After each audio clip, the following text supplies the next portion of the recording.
Assalamualaikum warahmatullahi wabarakatuh. Kali ini kita akan membahas bagaimana cara analisis regresi linier berganda dengan SPSS. Sebelum masuk pada praktek bagaimana analisis regresi linier berganda menggunakan SPSS, saya ingin jelaskan terlebih dahulu kaitan dengan regresi linier berganda itu sendiri. Regresi linier berganda ini digunakan untuk mengukur besarnya pengaruh dua atau lebih variabel bebas atau variabel independen ataupun variabel X terhadap variabel tergantung atau variabel dependen, atau juga dikenal dengan variabel terikat, atau lebih familiar juga dikenal dengan variabel Y. Intinya, regresi linier berganda ini digunakan untuk mengukur besarnya pengaruh variabel X terhadap Y, di mana variabel X ini lebih dari satu. Ya.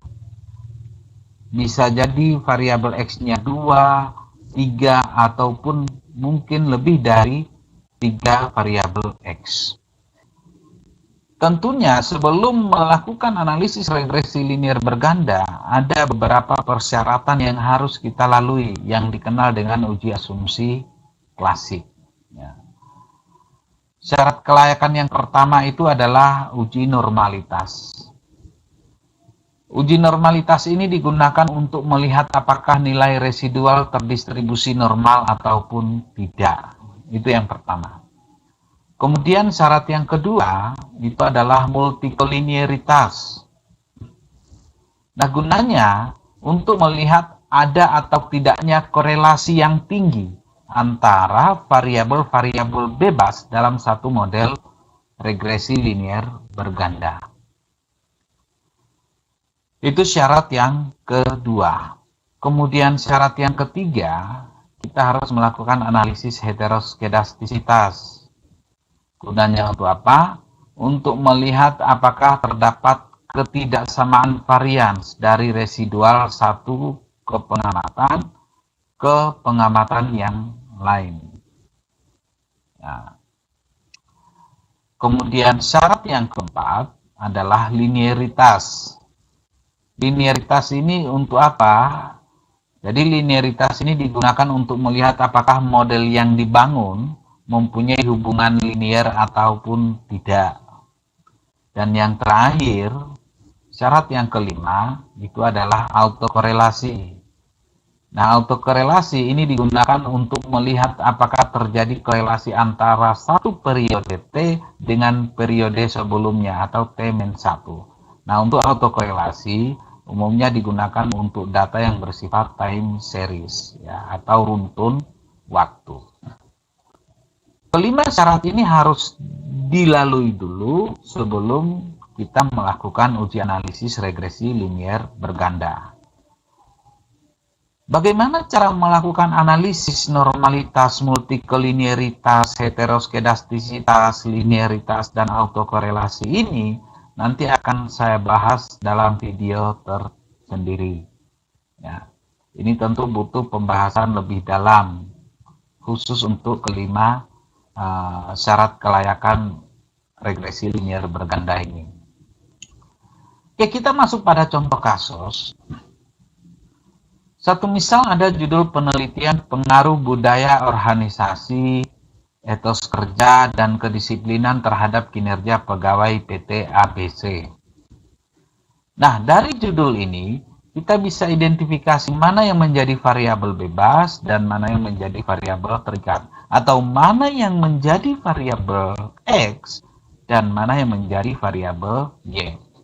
Yang pertama untuk variabel X, ya, terdiri dari X1 itu adalah budaya organisasi, kemudian X2 itu adalah etos kerja, dan X3 itu adalah kedisiplinan atau disiplin. Sedangkan untuk variabel Y adalah kinerja pegawai. Jadi dari judul ini bisa kita identifikasi terdapat 3 variabel bebas dan 1 variabel terikat, atau 3 variabel X dan 1 variabel Y. Kemudian bagaimana cara kita untuk melakukan analisis regresi linear berganda di SPSS? Mari kita langsung buka SPSS-nya. Oke, sekarang kita masuk pada program SPSS. Kita buka dulu softwarenya.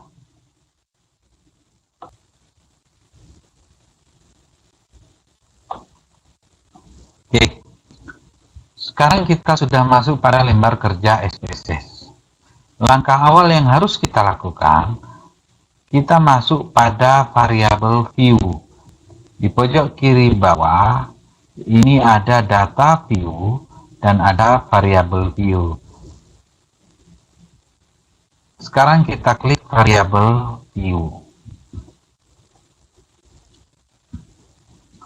Pada variabel view, yang pertama yang kita masukkan pada kolom name ini adalah variabel X1.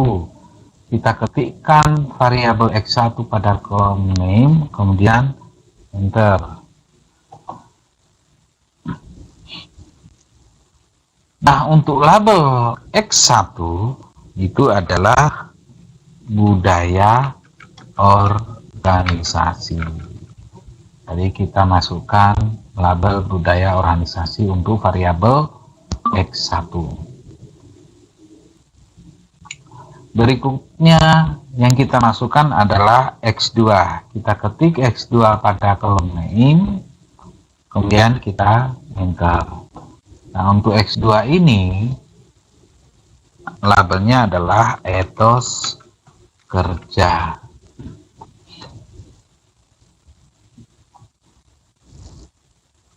Oke, yang ketiga, variabel X3 kita ketikkan di kolom name, kemudian kita enter. Nah, untuk X3 kita beri label sesuai dengan judul, itu adalah kedisiplinan atau disiplin. Dan yang terakhir yang kita masukkan adalah variabel terikat atau variabel Y. Oke, kita ketikkan Y, kemudian kita enter. Y ini adalah kinerja. Setelah semua variabel dimasukkan pada worksheet-nya variabel view, kita klik data view. Nah, di data view ini sudah muncul kolom untuk X1, kolom X2, kolom X3, dan kolom Y. Tahapan berikutnya adalah kita masukkan nilai berdasarkan variabel X1, nilai untuk variabel X2, nilai untuk variabel X3, dan nilai untuk variabel Y. Kebetulan saya sudah membuat datanya di Excel, tinggal saya copy ke lembar kerja SPSS. Ya.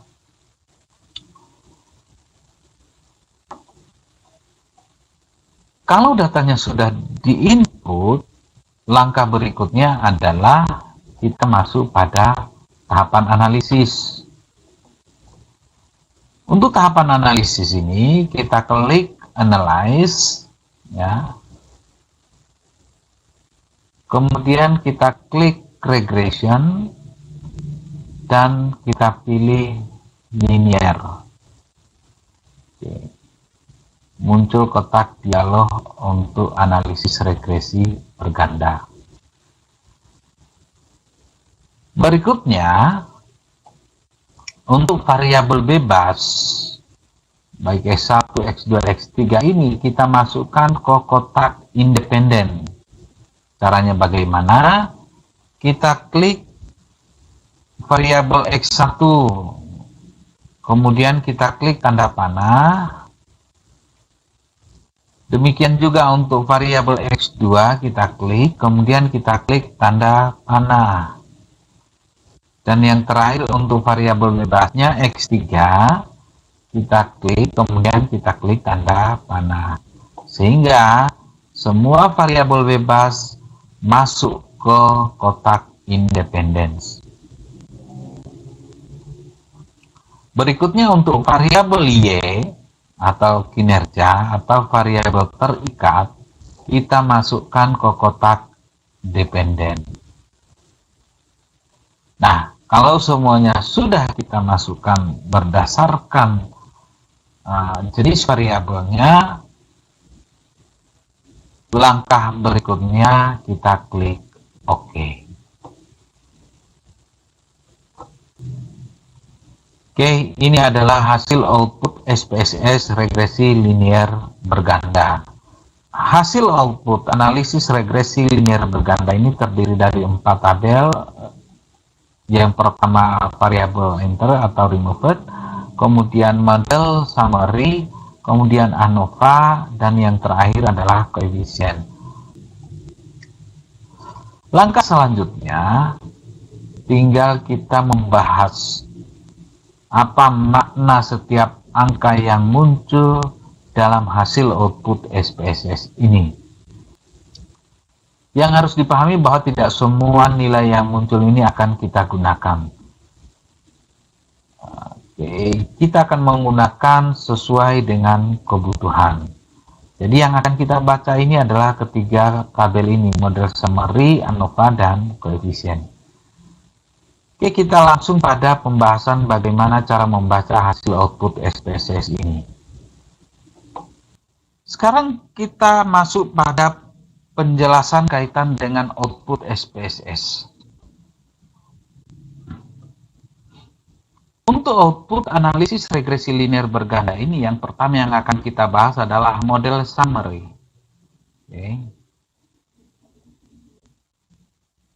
Nilai yang ada di dalam model summary yang akan kita bahas pertama adalah nilai R.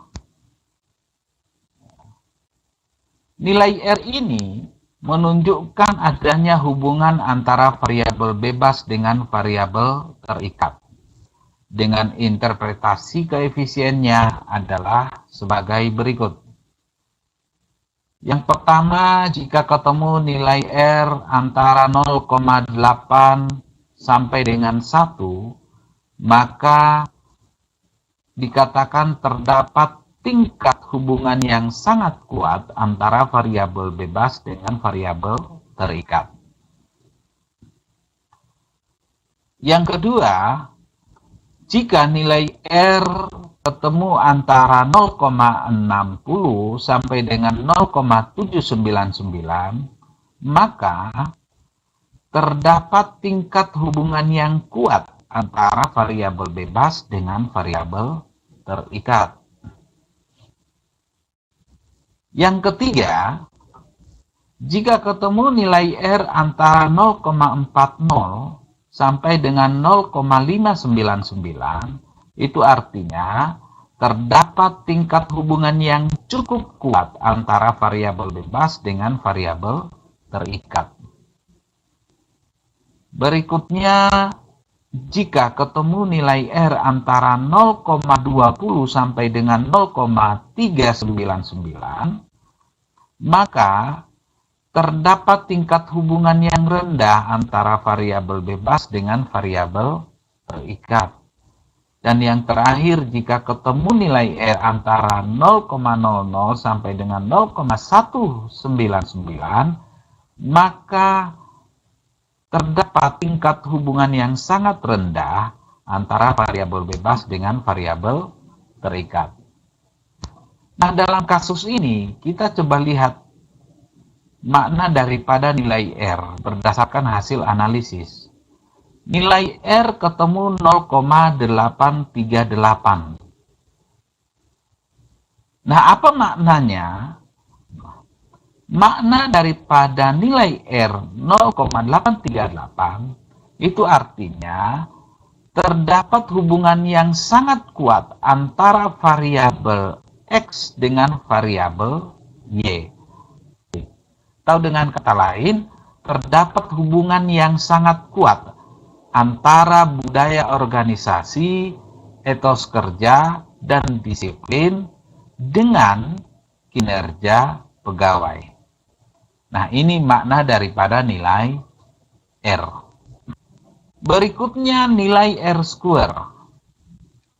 Nilai R square ini menunjukkan besar kecilnya sumbangan variabel bebas terhadap variabel terikat, atau besarnya kontribusi variabel bebas terhadap variabel terikat.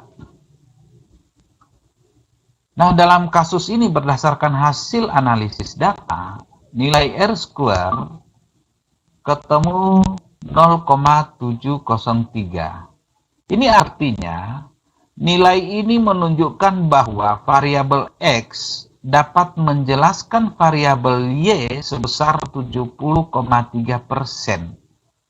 Sedangkan sebesar 29,7% ini dijelaskan oleh faktor lain. Maknanya adalah kinerja pegawai ini ditentukan oleh budaya organisasi, etos kerja, dan disiplin sebesar 70,3%. Sedangkan kinerja pegawai ditentukan oleh faktor lain yang tidak ada dalam penelitian ini sebesar 29,7%. Jadi di sini variabel budaya organisasi, etos kerja, dan disiplin kerja memberikan pengaruh terhadap kinerja pegawai sebesar 70,3%. Ya. Sisanya 29,7% kinerja pegawai ini dipengaruhi oleh faktor lain yang tidak dijelaskan dalam penelitian ini atau yang tidak masuk di dalam penelitian ini. Berikutnya adjusted R square. Untuk nilai adjusted R square ini juga merupakan besar kecilnya sumbangan variabel bebas terhadap variabel terikat, atau besarnya kontribusi variabel bebas terhadap variabel terikat, tetapi digunakan jika melakukan estimasi nilai variabel terikat atau variabel Y. Ya, ini nilai adjusted R square. Dan yang terakhir yang ada dalam model summary ini adalah standar error estimate atau SEE. Standar error estimate ini menunjukkan tingkat kesalahan regresi linear. Semakin kecil angka ini, maka persamaan regresi itu semakin baik. Selanjutnya kita masuk pada tabel koefisien. Yang pertama yang akan kita lakukan adalah membuat persamaan regresi. Secara umum persamaan regresi linear berganda ini berdasarkan jumlah variabel bebasnya. Ya.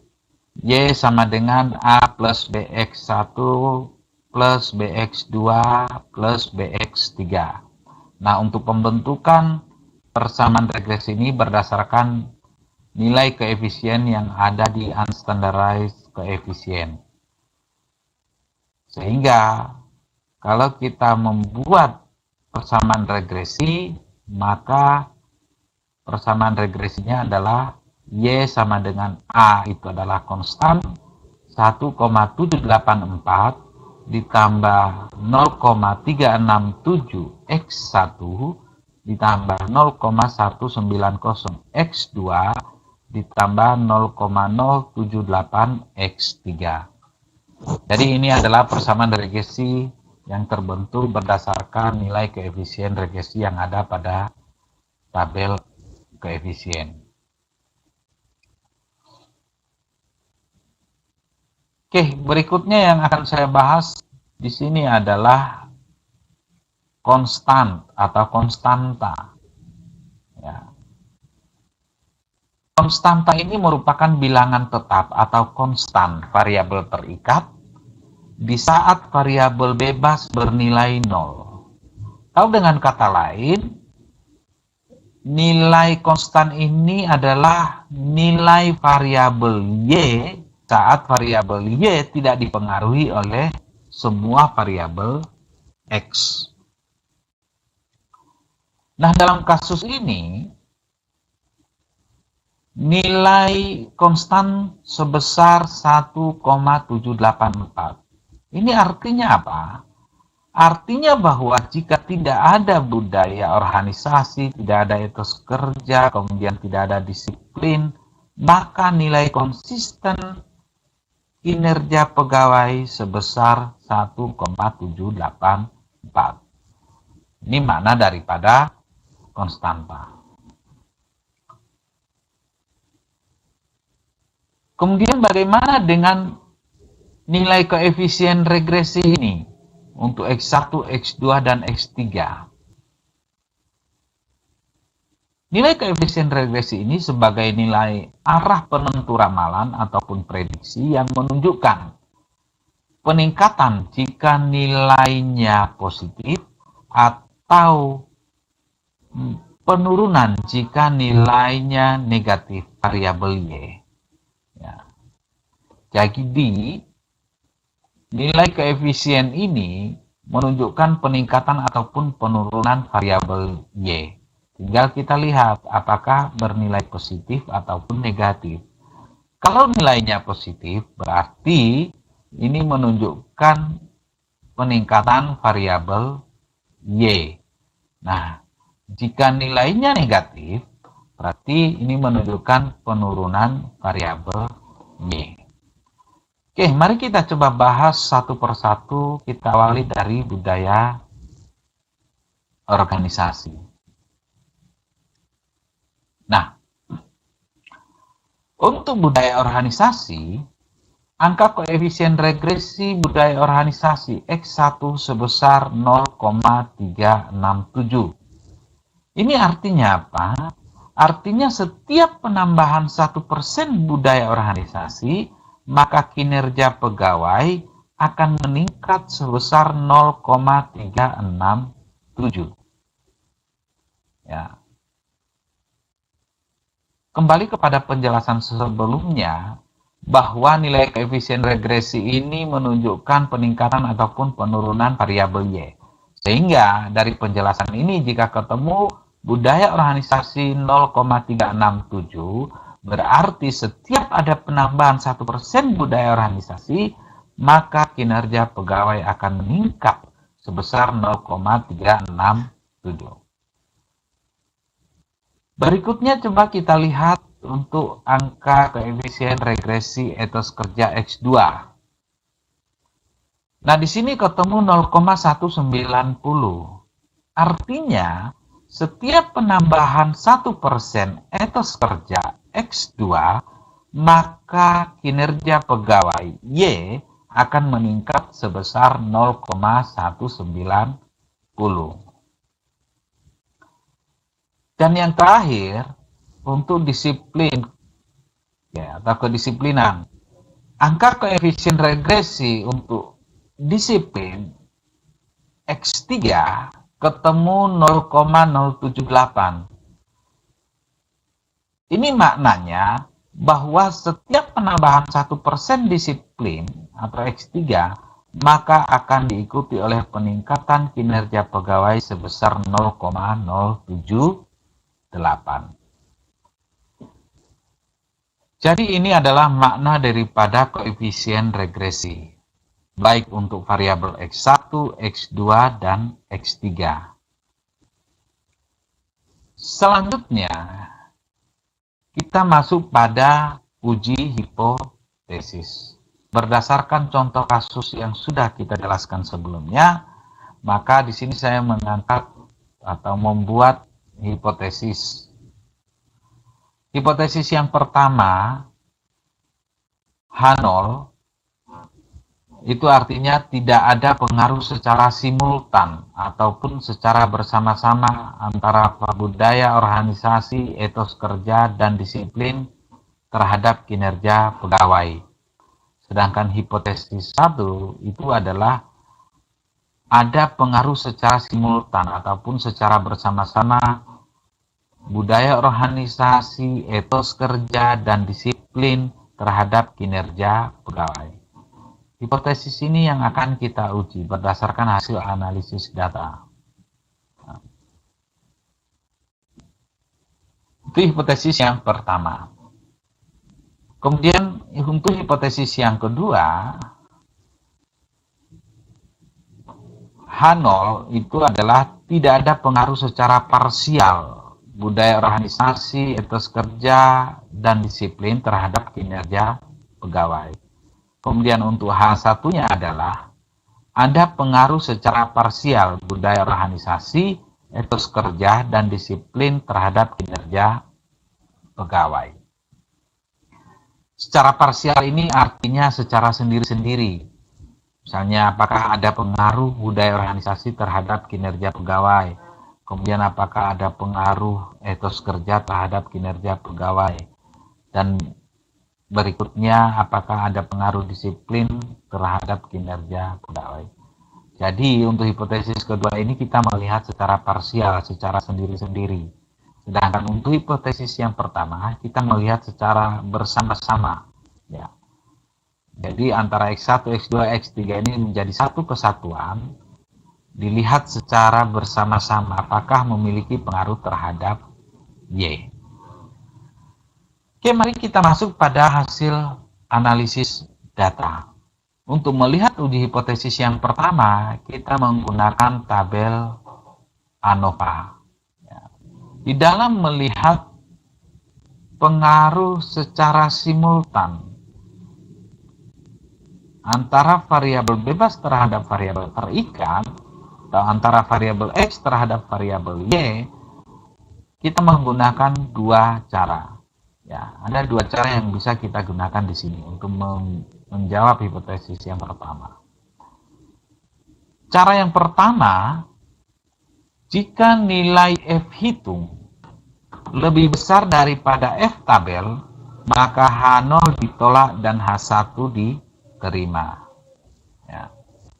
Sebaliknya, jika F hitung lebih kecil daripada F tabel, maka H0 diterima dan H1 ditolak. Nah, dalam kasus ini, nilai F hitung ketemu sebesar 28,408, lebih besar daripada nilai F tabel. Nilai F tabelnya 2,86. Sehingga H0 ditolak dan H1 diterima. Ini artinya apa? Artinya terdapat pengaruh secara simultan ataupun secara bersama-sama antara budaya organisasi, etos kerja, dan disiplin terhadap kinerja pegawai. Oke. Jadi dari cara pertama ini sudah bisa kita simpulkan bahwa ternyata terdapat pengaruh secara simultan ataupun secara bersama-sama antara variabel X1, X2, dan X3 terhadap variabel Y. Kemudian F tabel. Bagaimana cara menentukan nilai F tabel? Itu sudah saya jelaskan pada video sebelumnya. Oke. Nanti bisa lihat di deskripsi untuk link cara menentukan nilai F tabel. Kemudian bagaimana dengan cara yang kedua? Cara yang kedua, jika nilai signifikansi F lebih kecil daripada 5%, maka H0 ditolak dan H1 diterima. Sebaliknya, jika nilai signifikansi F lebih besar daripada 5%, maka H0 diterima dan H1 ditolak. Sekarang kita coba lihat dari hasil analisis data yang sudah kita buat, bahwa nilai signifikansi F ketemu sebesar 0,000. Ini sebenarnya kalau kita lihat, ini tidak hanya 0 saja. Kalau kita klik di 0,000 ini, itu ada angka di belakangnya. Hanya sudah tidak bisa dibulatkan. Oke, jadi nilai signifikansi F ini sebesar 0,000 lebih kecil dari 5%. atau 0,05, maka H0 ditolak dan H1 diterima. Ini artinya terdapat pengaruh secara simultan atau bersama-sama antara budaya organisasi, etos kerja, dan disiplin terhadap kinerja pegawai. Jadi dari cara kedua pun sudah bisa kita simpulkan bahwa antara variabel X1, X2, dan X3 secara bersama-sama memiliki pengaruh terhadap variabel Y. Ini untuk hipotesis yang pertama. Kemudian bagaimana dengan hipotesis yang kedua? Kita masuk pada hipotesis yang kedua. Ini pun memiliki dua cara. Cara yang pertama adalah kita menggunakan nilai T hitung. Ya. Jika T hitung lebih besar daripada T tabel, maka H0 ditolak dan H1 diterima. Sebaliknya, jika nilai T hitung lebih kecil daripada T tabel, maka H0 diterima dan H1 ditolak. Sekarang kita lihat hasil analisisnya bagaimana. Yang pertama, untuk variabel budaya organisasi. Nah, di sini untuk hipotesis yang kedua, kita melihat secara parsial, secara sendiri-sendiri. Ya. Jadi untuk hipotesis yang pertama, kita melihat secara simultan, secara bersama-sama variabel X terhadap variabel Y. Nah, untuk hipotesis yang kedua ini, kita melihat secara sendiri-sendiri, secara parsial. Oke, kita awali dari variabel X1. Ya. Untuk variabel budaya organisasi X1, nilai T hitung sebesar 3,313. Dibandingkan dengan T tabel, ya, T tabel ketemu 1,688. Jadi nilai T hitung lebih besar daripada T tabel, maka H0 ditolak dan H1 diterima. Ini artinya apa? Artinya terdapat pengaruh secara parsial budaya organisasi X1 terhadap kinerja pegawai. Nah, untuk menentukan nilai T tabel pun sudah saya jelaskan pada video sebelumnya. Oke, nanti saya cantumkan di dalam deskripsi. Itu untuk budaya organisasi. Kemudian bagaimana dengan etos kerja? Nah, etos kerja atau variabel X2 memiliki nilai T hitung sebesar 2,026. Lebih besar daripada T tabel sebesar 1,688. Maka H0 ditolak dan H1 diterima. Artinya ada pengaruh secara parsial etos kerja X2 terhadap kinerja pegawai. Kemudian bagaimana dengan disiplin X3? Coba kita lihat berdasarkan hasil analisis data, nilai X3 berdasarkan hasil perhitungan analisis data ditentukan sebesar 0,826. Jika dibandingkan dengan T tabel, maka nilai T hitungnya lebih kecil daripada nilai T tabel. Maka H0 diterima dan H1 ditolak. Artinya apa? Artinya untuk variabel X3 ini tidak terdapat pengaruh. Ya. Artinya tidak ada pengaruh secara parsial disiplin atau X3 terhadap kinerja pegawai.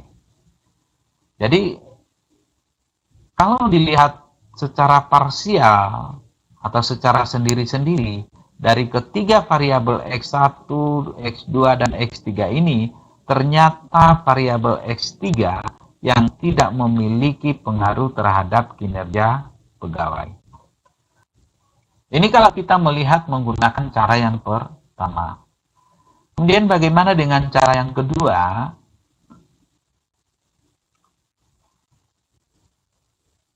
Oke, cara kedua kita menggunakan nilai signifikansi. Ya. Jika signifikansi lebih kecil daripada 5%, maka H0 ditolak dan H1 diterima. Sebaliknya, jika signifikansi lebih besar daripada 5%, maka H0 diterima dan H1 ditolak.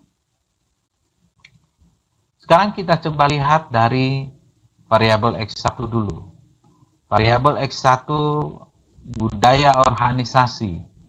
Nilai signifikansinya ketemu 0,002, lebih kecil daripada 5% atau 0,05, maka H0 ditolak dan H1 diterima. Ini artinya ada pengaruh yang signifikan antara budaya organisasi variabel X1 terhadap kinerja pegawai. Oke, ini kalau kita melihat menggunakan nilai signifikansinya. Bagaimana dengan etos kerja? Untuk etos kerja, ketemu nilai 0,049. Ya. 0,049 lebih kecil daripada 5% atau 0,05. Maka H0 ditolak dan H1 diterima. Artinya, ada pengaruh yang signifikan variabel etos kerja X2 terhadap kinerja pegawai. Dan yang terakhir, disiplin kerja. Kalau menggunakan cara yang pertama, disiplin kerja ini tidak memiliki pengaruh terhadap variabel kinerja. Nah, sekarang kita buktikan dengan cara yang kedua. Nilai signifikansinya ketemu 0,414, lebih besar dari 5% atau 0,05. Maka H0 diterima dan H1 ditolak. Artinya apa? Artinya tidak ada pengaruh yang signifikan antara disiplin kerja atau variabel X3 terhadap kinerja pegawai. Jadi baik menggunakan cara pertama maupun cara kedua, untuk X3 ini sudah dapat disimpulkan bahwa tidak memiliki pengaruh terhadap kinerja pegawai. Oke, itu gambaran singkat kaitan dengan cara melakukan analisis regresi linear berganda menggunakan SPSS, termasuk bagaimana cara membaca hasil output SPSS. Mudah-mudahan penjelasan singkat ini bermanfaat. Sampai ketemu lagi pada materi-materi berikutnya. Saya akhiri. Assalamualaikum warahmatullahi wabarakatuh.